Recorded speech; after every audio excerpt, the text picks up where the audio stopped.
One. अच्छा इसमें एक को इलेक्ट्रॉन ना होना चाहिए। यहाँ क्या को है, दो गो, एक यहाँ होगा, इसका इलेक्ट्रॉन इससे, इसका इलेक्ट्रॉन इससे। इसको हम इस तरह से लिख सकते हैं, H लिख सकते हैं ना। उसी तरह से Cl2, इसका Cl2 का, तो Cl2 में Cl क्लोरीन कितना नंबर में, इलेक्ट्रॉनिक विन्यास क्या होता है, 1s2 2s2 2p6 3s2 3p कितना होगा 5 ना, 3p5। अच्छा इसका वैलेंस कितना होगा, संयोजकता,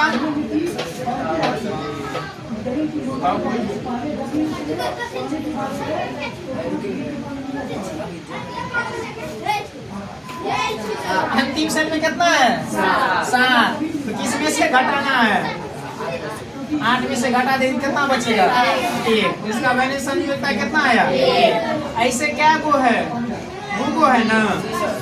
अब इसका जो इलेक्ट्रॉन बनेगा तो सबसे बाहरी सेल में कितना इलेक्ट्रॉन है इसका, 7।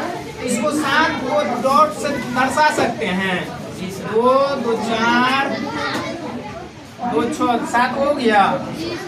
अब इसके 2 को क्लोरीन कितना है, 2 को ना है, तो इसके लिए भी तो क्या होना चाहिए, 7 को ना, इसके लिए भी क्या को 7। इसका एक को बंधन ये पूरा करेगा, इसका एक बंधन ये, इसको हम क्या लिख सकते हैं, Cl C, इस तरह से लिख सकते हैं। यहाँ देख सकता है क्या को इलेक्ट्रॉन साझेदारी कर रहा है,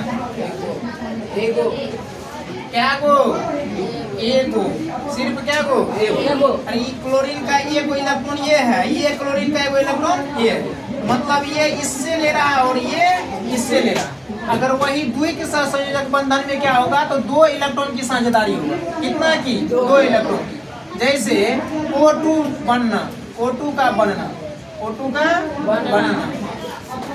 अब O2 का बनना में क्या होगा, ऑक्सीजन 2 का है, ऑक्सीजन कितना नंबर में, 8 नंबर में, 8 नंबर में 1s 2s 2p 4। अंतिम सेल में कितना इलेक्ट्रॉन, लेकिन इसका वैलेंस कितना होता है, संयोजकता 2। अब यहाँ O है तो इसके अंतिम सेल में 6 इलेक्ट्रॉन है ना, 6 को इलेक्ट्रॉन दर्शाएंगे, कितना इलेक्ट्रॉन दर्शाना है, 6। ऐसा नहीं क्या वो 2 को है ना, तो एक हाइड्रोजन यहाँ हो, एक ऑक्सीजन हुआ, यहाँ भी एक होगा ना। अब इसमें 2 को इलेक्ट्रॉन साझेदारी करेगा, क्या को इलेक्ट्रॉन। अच्छा उसी तरह से हम क्या बोले थे, कोई भी तत्व क्या चाह रहा है, अंतिम सेल में कितना इलेक्ट्रॉन हो, 8। अंतिम सेल में कितना इलेक्ट्रॉन हो, 8, क्योंकि सब चाह रहा है कि हम अपना आउटपुट पूरा करें, तो कितना होना चाहिए, 8। मतलब अस्थायी होने के लिए हर एक तत्व के संयोजी इलेक्ट्रॉन यानी अंतिम सेल में कितना इलेक्ट्रॉन होना चाहिए, 8। अगर ये वो ऑक्सीजन को 6 को है तो 2 को ना चाहिए और किसी से, तब ना 8 होगा, तो 2 को इससे ले लिया, 2 को इससे ले लिया, तो इसका तो पूरा हो गया, ये वाला ऑक्सीजन का पूरा हो गया।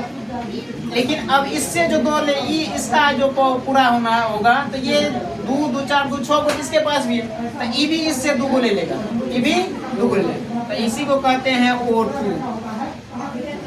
अब इसी को दर्शाने के लिए लकीर के रूप में दर्शा सकते हैं। इसमें हो गया। अब उसके तरह एक होता है Mg2, Mg2 है ना, मैग्नीशियम कितना नंबर में होगा, Mg कितना नंबर में, 12 नंबर। इसका इलेक्ट्रॉनिक विन्यास 1s2 2s2 2p6 3s2 कितना होगा, 12। अब देखो 2 8 2 यही ना होगा, इसका बैलेंस कितना होता है, 2 ये ना होगा। अब इसका 2 होता है तो इसका मतलब ये क्या होगा, 2 को इलेक्ट्रॉन ओ लिख रहे हैं, Mg का भी 2 इलेक्ट्रॉन, तो ये इससे साझेदारी करेगा। जिस संयोजक बंधन में 2 इलेक्ट्रॉन की साझेदारी होती है उसे द्विक सहसंयोजक बंधन कहेंगे। जिसमें एक इलेक्ट्रॉन की साझेदारी होगी उसे एकल या एक सहसंयोजक बंधन कहेंगे। और तीसरा क्या है, त्रिक सहसंयोजक बंधन। इसमें क्या होगा, एक एक इलेक्ट्रॉन की साझेदारी हो रहा है, इसमें दो दो इलेक्ट्रॉन की, तो इसमें क्या होगा, नाम से स्पष्ट हो रहा है, तो तीन तीन इलेक्ट्रॉन की साझेदारी N2, क्या चीज N2। अब नाइट्रोजन कितना नंबर में होता है, नाइट्रोजन कितना नंबर में होता है, इलेक्ट्रॉनिक विन्यास 1s2 2s2 2p 6 के बोल रहा था, 2 2 4 4 3 7। अब इसका देखो बाहरी सेल में कितना इलेक्ट्रॉन, 3 2 5 गुना है। अब इसका क्या लिख सकते हैं, बैलेंस नाइट्रोजन का कितना होता है, बैलेंस कितना 3। अब देखो नाइट्रोजन के लिए अगर डॉट के रूप में तो 5 को सब बाहरी सेल में है ना, तो 1 2 और 3, 2 को नाइट्रोजन है तो 1 2 3 1 हो गया। अब ये नाइट्रोजन अपना ऑब्जेक्ट पूरा करने के लिए, इससे ये पूरा करने के लिए इसी को लिख सकते हैं N ट्रिपल बॉन्ड। इसको क्या बोलते हैं, इसको बोलेंगे सिंगल बॉन्ड। इसको क्या बोलते हैं, सिंगल बॉन्ड। ये भी क्या है, सिंगल बॉन्ड। ये क्या है, यहाँ Mg2 लिखे, यहाँ Mg, ये डबल बॉन्ड, यहाँ भी डबल बॉन्ड, तो ये कितना ट्रिपल बॉन्ड। अब उसके दूसरा और ले सकते हैं, दूसरा एगो Al2 हो सकता है। एल्युमिनियम कितना नंबर में होता है, 13 नंबर। इलेक्ट्रॉनिक विन्यास 1s2 2s2 2p 6 3s 1s2 2s2 2p 3s3 होगा।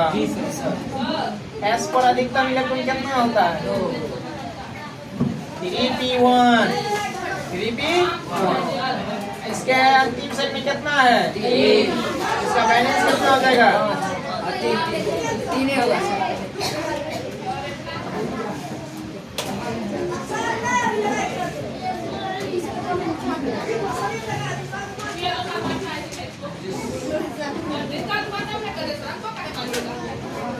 चलो लिखो तो,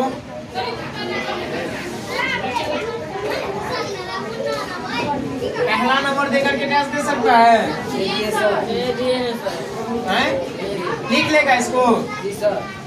जिस सहसंयोजक बंधन में एक एक इलेक्ट्रॉन की साझेदारी होती है उसे एकल सहसंयोजक बंधन कहते हैं। जिस सहसंयोजक बंधन में दो दो इलेक्ट्रॉन की साझेदारी होती है उसे द्विक सहसंयोजक बंधन कहते हैं। त्रिक सहसंयोजक बंधन, जिस सहसंयोजक बंधन में तीन तीन इलेक्ट्रॉन की साझेदारी होती है उसे द्विक सहसंयोजक